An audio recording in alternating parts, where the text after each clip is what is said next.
Welcome into the Thunder basketball universe. We are back in Oklahoma City. The Thunder has completely put a nice bow on round number 1 of this Western Conference playoffs. And Nicholas, what a great time in New Orleans, I just have to say. So as I mentioned on the last podcast, this is my first time going through real in-person playoffs, not counting the 2019-20 season. And I was very curious to see a road playoff crowd, and New Orleans certainly brought it. Yeah. But you know what really caught my attention, Nick? The sheer number of Thunder fans that were in the building. Yeah. At one point, the OKC chants drowned everything else out in the arena. So shout out to all the dogs that traveled to New Orleans, because you really helped shift the atmosphere in the Thunder's favor. Yeah, things felt pretty familiar pretty much this whole time we were gone. We heard the barking in the arena. We heard the barking when we got back home last night at 1:30 in the morning or whatever it was. So many fans showed up at the airport. That was awesome. And I just, having experienced a lot of these moments before Paris, to see our guys, see these players get to experience some of these great Thunder traditions, these great traditions here in Oklahoma City that have sort of been bestowed upon the players in years past. This is really special to see these guys going through it, most of them for the first time. And creating their own traditions, making their own history. I mean, the group interviews, we all love to see those. And then the Thunder, after defeating the New Orleans Pelicans in game number 4, became the youngest team in NBA history to win a playoff series. And Nick, the word that keeps coming to mind, that Coach Daigneault says all the time, that the players say all the time, is that we want to be an uncommon team. And because of that mentality, well, they're yielding some pretty uncommon results. And being uncommon starts with the people that they have inside the build. I mean, wanting to be that is one thing. It's another to just sort of innately have these gifts and these this maturity that this team has. And once again, we saw on the road this team go into hostile territory, and even when things weren't going their way, they dug in there, they trusted each other, they trusted the game plan, and they executed with great poise in moments that they absolutely had to have crucial buckets. The Thunder got down in the beginning stages of the fourth quarter, and we'll get into all of the games there, game 3 and game 4. But ultimately what happened is OKC did what they had to do from a scrap perspective. Yeah. They trusted the shots that they got, and they ended up coming away with a 4-0 series victory. There were so many awesome moments between these two games in New Orleans. A really fun series, a really strong 4 wins for the Thunder. Says a lot about this group. So we have a couple of stats from this past week that we want to share with you, stats that caught our eye. Nick, I'm going to go first. Okay, you got it. This is new, but I'm going first here. The stat it's 3 stats. 20, 5, 5. That sounds like elite production filling up the stat sheet. That's exactly right? what it is. I should have put 25, 5 in parentheses times 3. Yeah. That should have been like the actual stat of the week, because this was 60, 15, and 15. Something like that. Yeah. Go back to our algebra days. Yeah. But this was the stat line that we saw from 3 different Thunder players in game 3. And I remember you and I were sitting right next to each other in New Orleans. I remember looking over at the stat sheet and just kind of like tapping you and being like, is that normal? Yeah. Is that because it was for a playoff game? It was Shea, it was Josh, and it was Chet. All of those guys. At one point, I tapped you and I was like, they have 10, 5, and 5. This is crazy. And then I looked down a quarter later and I'm like, oh my gosh, it's 25 and 5. So in that game, Shai Gilgeous-Alexander, he had 24 points, 5 rebounds, and 8 assists. J-Dub, forgive me, it wasn't Chet, it was J-Dub. 21 points, 9 rebounds, 5 assists. Josh Giddey, 21, 8, 6.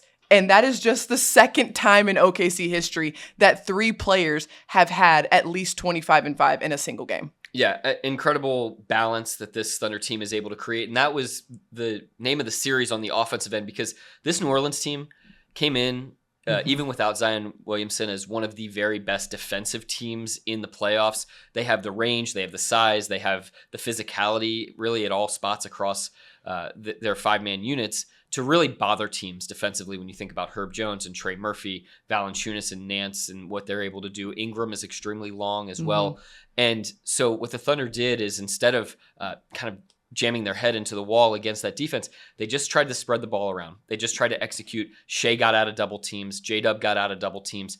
Chet tried to flow through pick and pops and all sorts of things. And ultimately, what we found is that the Thunder was able to spray to enough guys, get enough different players involved to come away with really balanced attacks. The balance is the perfect word to use, because not only was it balanced in terms of 3 guys scoring 20 points, it was balanced in terms of each of those guys had at least 5 assists as well to go along with that. Those guys were a perfect part of that action, moving the ball around, getting it out in transition super quick. Josh Giddey, a great catalyst for when he gets those rebounds, getting out on the break and kind of initiating that transition offense. And the Thunder, they learned throughout this series that when they're playing with pace, that is going to be a massive key against a team like New Orleans with all of the length and all of the size they have on the perimeter. So that ball movement, the player movement, the cutting, all of that was working so cohesively. And it really showed up in Game 3 with this insanely rare stat. Shout out to our guy, Chris Josephson, for going and doing the digging on this, because I couldn't have found that myself. Speaking of that, we just had our last Bally Sports Oklahoma broadcast of the season. And so I think this is a nice opportunity for us to say a massive thank you to all of you that tuned into those. Big shout out to Chris Fisher and Michael Cage. Of course, Matt Pinto, who stepped in for Chris while he was out on paternity leave. Royce Young, of course. And then all the guys behind the scenes too, our director, Eric Date, our producer, Steve Melton, Chris Josephson, Kyle Skinner, all the people here at our home building that work on those shows. We couldn't even get on the air without all of those people, let alone do a good job and bring the game to you all. So just wanted to, as you shouted out, Chris Josephson, wanted to point that out. Yeah, a lot of people work to make us look good up here. Yeah, we couldn't do this ourselves. All right, Nick, what is your stat of the week? All right, so you went offense. I'm going defense. Okay. And my stat is 19 of 55, and that's 34.5%. And that is... It sounds like a cumulative stat for the series. That's correct. By one player? Correct. Is it? No, it's not Lu. No. Well, Lu's involved. Lu was involved. Oh, 19 to 55. Brandon Ingram from the field. Yes, this is what Brandon Ingram, who is a marvelous player, shot from the field in this series. And we don't often call out some of these like individual matchups because it's a 5-man unit defensively, and there's so much help that's involved. But in this series, what the Thunder's defensive strategy really called for to be able to deal with all of the different threats that New Orleans had on the floor was really for Lu Dort to be in the jersey of Brandon Ingram this entire series. And what we saw from Lu was what we've seen from him here locally for the last 5+ years, which is a guy that moves his feet. He's in the right position. Yeah. He refuses to get screened, and he gets guys seeing ghosts. Yeah. And there was a sequence last night in Game 4 where Ingram had the ball on the block, maybe only about 10 feet away from the rim, and he pump fake.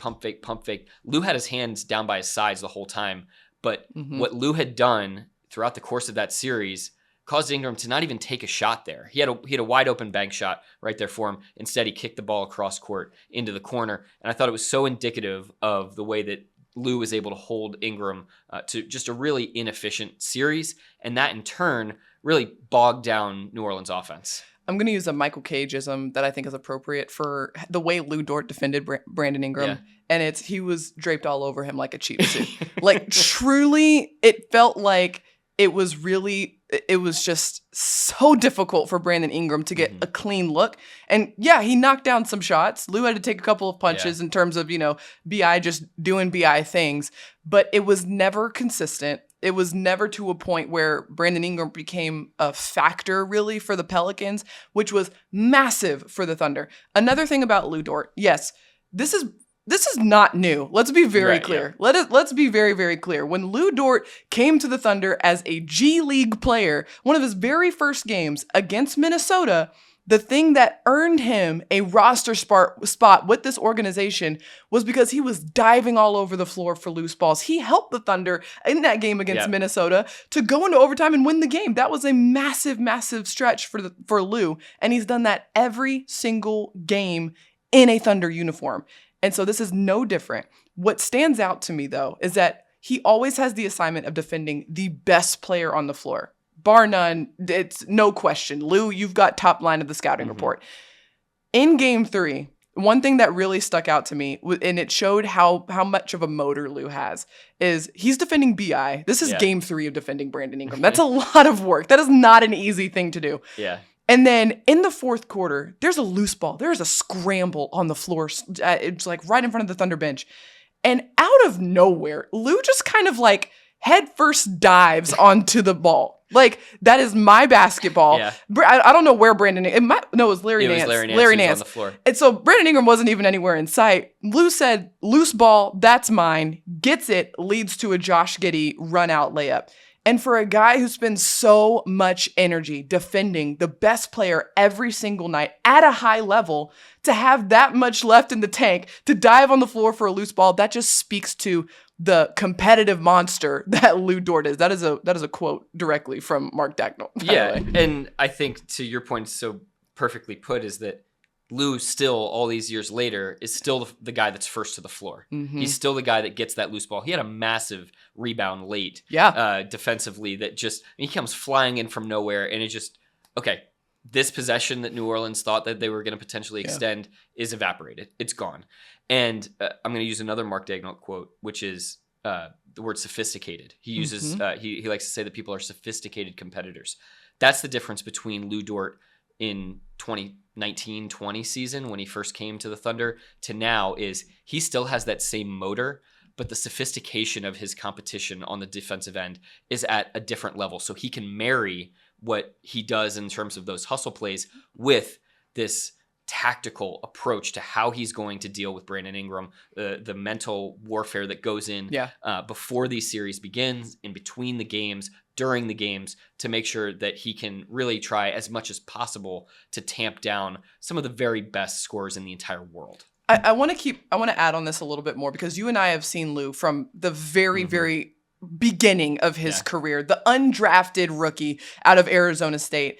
And even then, you remember in the bubble against James Harden, Lu Dort was again an elite defender even then. Phenomenal. Yep. Phenomenal even then. And to watch him continue to grow, continue to even get better, more physical, move his feet more intelligent, watching film, keeping his hands out of the cookie jar, fighting over screens. Like, we're seeing all of these pieces come together for Lu, because he continues to get these massive reps every single night, defending guys like Damian Lillard, Jamal Murray. I mean, Russell Westbrook, Kevin Durant, you name it, Luka Doncic. Yep. These are his assignments every single night for the past 5 years. So what we're seeing in this series, what we saw in this series for Lu against Brandon Ingram, is a real nice culmination of his effort and his growth and his development over the course of 5 years. So he can just completely erase Brandon Ingram from an equation. And this was part of the Thunder's 5-man defensive effort that throughout the 4 games of the series was absolutely stifling. Yeah. I mean, the Pelicans never scored more than 92 points in any game this series. In both games back in New Orleans, where you'd assume that the Pelicans, would be able to get more shot making from their role players and they'd be able to find a little bit more juice on that end. The Thunder held them below 90 points in both of those games. So, it wasn't just Lu involved. Paris, who else did you feel like was really kind of critical to this series win on the defensive end? To your point, everybody. Yeah. And the reason why I say that is you don't hold a New Orleans Pelicans team to 92, 92, 85, and 89, and an average of 89 points per game without the effort of everybody out there on the floor. Yeah. Lu, massive point of attack defender, huge effort. But in order to have a good point of attack defender, you need somebody behind you that's going to be able to get in the help side, make sure they're calling out coverages, things like that. Shai Gilgeous-Alexander, massive in help side defense. Yep. I believe it was game 3 that he had 4 steals in that game. And one of them was that great steal on the entry pass that we've seen this from him all season long. Not just the kind of coming over from the help side and being that free safety, but just being so pesky anytime somebody tries to post him up. Excellent point. And his ability to just be intelligent, be really active in those passing lanes, massive for the Thunder. Jalen Williams, another incredible point of attack defender, but who was Yeah, he was like picking the pocket of guys, like causing some disruption on the ball, but his efforts in the passing lanes as well, also skying up, blocking some shots here and there. Speaking of blocking shots, Chet Holmgren at the rim, just a defensive monster. In game 3, 4 blocks. I'm pretty sure one of those blocks got erased. I think they took a block away from him. He might have had 5 in that game. But like, it's like one of those blocks where it's like kind of could have been a rebound, could have been a block situation. But yeah, Chet Holmgren, massive. And then another guy that Coach Daigneault gave a lot of credit for, Josh Giddey. Yeah. Incredible defensive effort. And the word that Coach Daigneault used to describe Josh's defense was adaptive. Yep. That's because throughout this series, Josh had 2 assignments. For the first 2 games, I believe he was on Trey Murphy. Mm-hmm. And then the last 2 games, he was on Herb Jones. 2 very different covers. Obviously, Trey Murphy, you've got to get a hand up. You have got to get out there, cover. I mean, that is a shooter. But then you've got Herb Jones, who's a bigger wing and can do a little bit more. He can shoot, certainly. Yeah, but 41% 3-point shooter. Exactly. Certainly a threat from behind the line, but you got to look out for a little bit more with Herb Jones. And Josh was really, really strong defensively throughout this entire series. And, I mean, held up for 25 to 30 minutes each night in a series where you hold this team to 89 points. I mean, Josh talks quite frequently sort of understanding like, hey, I know that I don't have a top line assignment every night, but I have to be perfect in my role as a defender. And we continue to just see his scrap, his tenacity. He moved his feet really well in this series. Those kind of choppy steps that you need on closeouts to get out there, get a stick hand up. All of that stuff really good from Josh in this series. And then speaking of footwork, probably the coolest moment of game 4 on the defensive side, at least, was his, as Chet Holmgren put it on Twitter, his toe-tapping Michael Jackson style on the baseline to save a ball inbounds defensively. Little fancy footwork, little dance move there from Josh, and great awareness. I mean, this goes to show a guy who is very familiar with getting the ball inbounds and making sure that it's legal. The ball was out of bounds and he had a chance to save it. It was right there teetering on the edge, but he just kind of like tapped his toes in bounds at the same time, right in front of the baseline. And before he caught the ball, big heads up play, great hustle play by Josh Giddey in that moment. And he had just blocked Herb Jones right before that. That's why the ball was loose to begin with. So, I mean, those types of plays where a guy makes a block and saves it in bounds acrobatically, those are the types of plays that we see from Shea and from Lou and from J-Dub and from the best defenders in the league. And, when these lights have been on, Josh Giddey has really delivered. We also have to talk about the second unit as well, because they also contributed massively to the defensive effort. Jalen Williams, J-Will, absolute monster, just super physical, great body just to go up against Valanciunas and just kind of wear him out a little bit. Cason Wallace in game 3, this was a really, really cool storyline just to kind of track throughout the game. So J-Dub went out in the very first possession of game 3, got hit in the eye. Brandon Ingram kind of scratched him in the face a little bit. And J-Dub left like 33 seconds into the game. The guy that checked in for J-Dub, Cason Wallace, and the next 9-minute stretch, which is very out of rotation for Cason Wallace, 9 minutes straight, and Cason just did his thing. He was defending at a high level. He made some big-time shots as well, and the Thunder was just perfectly afloat. Nothing changed at all. No dips, no valleys, no lulls, nothing. Massive, massive minutes from Cason in that moment. I got to talk to Cason before game 4 about that, and he said, I started 13 games this year, and so it wasn't really new for me. Yeah. And I think such a great indication of just the different ways that Mark Daigneault and the coaching staff and the front office have taught these players to be adaptive, not just this season, but over the last few seasons. That's been a muscle that they feel like they can work out and then flex when they need to. And that adaptability, well, you never know when you're going to need it. And that's the point of working it out and having it ready. Yeah. And when the moment happened in game 3, where all of a sudden you're missing one of your top line players, two-way guys, for you to be able to insert a rookie into that situation, and not only have there be no drop off, but he immediately makes an impact with a corner 3. He hits a nice little runner in the lane, and probably one of the best plays that you'll see from a rookie in the playoffs. He, at 6'3", is a screener, sets the screen, rolls into the middle of the zone, catches, hits Chet Holmgren on a bounce pass for a dunk as he flies in off the baseline. That type of play and that feel is so rare and uncommon for a rookie 19-year-old to have, and yet there he was delivering. It goes to show kind of a massive through line for the Thunder throughout this entire year, which has been adaptability. Yeah. And this is something that showed up massively in this playoff series against the Pelicans, because the way OKC was playing, it put New Orleans on their heels a lot. And so they had to find different ways to just like, whoa, okay, how do we slow down this team? Yeah. We have to throw different looks at them just to kind of give ourselves a break, kind of give ourselves a crack at it.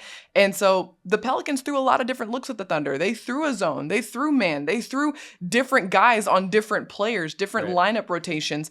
And they would do zone for half the possession. And then once the ball got to the high post, they'd switch to man. Like we saw a lot of different coverages from the Pelicans. But one thing that remained consistent for the Thunder, even-keeled poise, composure, never rattled at any point. Especially, I believe it was, game 1 and game 4 kind of had a similar tone to them. Yep. Low scoring, defensive battles, offense, not the easiest thing to come by throughout all 48 minutes. But the steadiness, the even-keeled composure from the Thunder, one of the youngest teams in the NBA, was massively impressive and goes to show that that's something that they worked on all season long to prepare for these sort of moments. And the result was a 15-2 run exactly when the Thunder needed it in that fourth quarter. Got the stops on one end, and finally the lid came off the basket on the other end, and OKC got a wonderful flurry of three-pointers. Yeah, and the other thing that I really wanted to talk about here is the depth, and we hinted at it a little bit. But the Thunder played 11 guys in Game 4 against the Pelicans, a very close game for the majority of this game. And it's something that Coach Daigneault talks about all the time, which is we trust all of our guys. Yeah. And everybody's ready. Everybody is fully capable. And the Thunder showed that in all of these games in this series. Well, and there's an intentionality behind it too. You know, if you trust all these guys, we'll give them an opportunity, because you don't know what you might need down the line. Not only in this series, but, you know, if you advance past that, you know, you just have to continue to keep the group engaged. Yeah. And Mark Daigneault has really had great foresight on that in the 82 game schedule and throughout the playoffs as well. You know, of course, some of the key guys, they might play more minutes when it comes to playoff time, but in general, there's a feeling of, you know, everybody's been involved and engaged to this point, and it's been successful. You won 57 games. Yeah. You know, if it ain't broke, don't fix it. And that's what Mark Daigneault showed. And just like what we discussed about Cason Wallace needing to be able to step in and play those types of minutes in an unexpected situation, you got to think about, you know, Isaiah Joe and Aaron Wiggins and Kenrich Williams and Jay Will and Gordon Hayward. And, you know, even, you know, he kind of popped in like Lindy Waters some here too, like guys that you are going to need potentially if somebody goes down, if somebody, you know, twists an ankle and needs to miss a game. Well, you can't have somebody that hasn't even sniffed the floor in a month out there. And so that's why the Thunder has really been intentional about doing this. And it's really cool to see all of the things that the Thunder's been talking about, working on, all 82 games of the regular season, showing up and really benefiting this group right now. Things like the 0-0 mentality, massive in a playoff series, to be able to get yourself back to 0 after winning 3 games against the New Orleans Pelicans. That is a sign of massive maturity from this Thunder team. And it's so impressive to see play out. I just love to see, again, how they closed game 1 and how they closed game 4 were so poetic, because game 1, everything was tense. It was tight here in this building. Yeah. And Shai Gilgeous-Alexander was the one who, you know, MVP caliber player. He delivers, hits a massive and one, hits another big bucket, 5 points to help close out the game. In game 4, it was a different player. It was not just Shai, you know, doing his thing late. Josh Giddey hits 3 massive threes. J-Dub hits another big 3, and the team makes the plays kind of collectively as a whole. It's like you kind of got the whole experience in this 4-game series of what the Thunder's been about all year, is that they can do it and they can win in a lot of different ways. Truly learning through every single experience. And now the youngest team right now is gaining more and more experience with each and every playoff game, which is really cool to see as well. One guy we haven't talked about who deserves his flowers, Mark Daigneault. Yeah. And as we mentioned in our last podcast, Mark Daigneault was named National Basketball Coaches Association Coach of the Year. That's voted on by his peers. But this past week, Mark was also named NBA Coach of the Year, voted on by media members. And I don't think it was very close. I don't think it was a very close race at all. Pretty much a landslide, yeah. Pretty much a landslide, and very, very much deserving for Coach Daigneault. I know he does not love all of this attention that he's getting. He made that very clear in his press conferences. This is a little uncomfortable from him, but still very much deserved for Coach Daigneault and the work that he's done this year. And I think he expressed to us a sentiment that a lot of people within the organization feel when there's maybe like individual attention called out. I mean, it's why we see the guys do everything together is because they recognize all of the things that go into making this ship move fast and in the right direction, you know? And Mark Daigneault realizes like, hey, I've been given opportunities by Mr. Bennett, by Sam Presti, by the players, you know, to let me be in front of them every day. Yeah. Given those opportunities before maybe he even was ready for them or deserved them. And there's a lot of people who are extremely talented who could have been in this position that Mark is in and succeeded to a similar degree that he has. Yeah. What makes Mark so great is the humility and his ability to put all of these things in their proper context. Of course, he's extremely honored by winning the NBA's Coach of the Year award and the National Basketball Coaches Association award. And it's been a joy for him to share all of that with his wife and his kids and his family and his friends.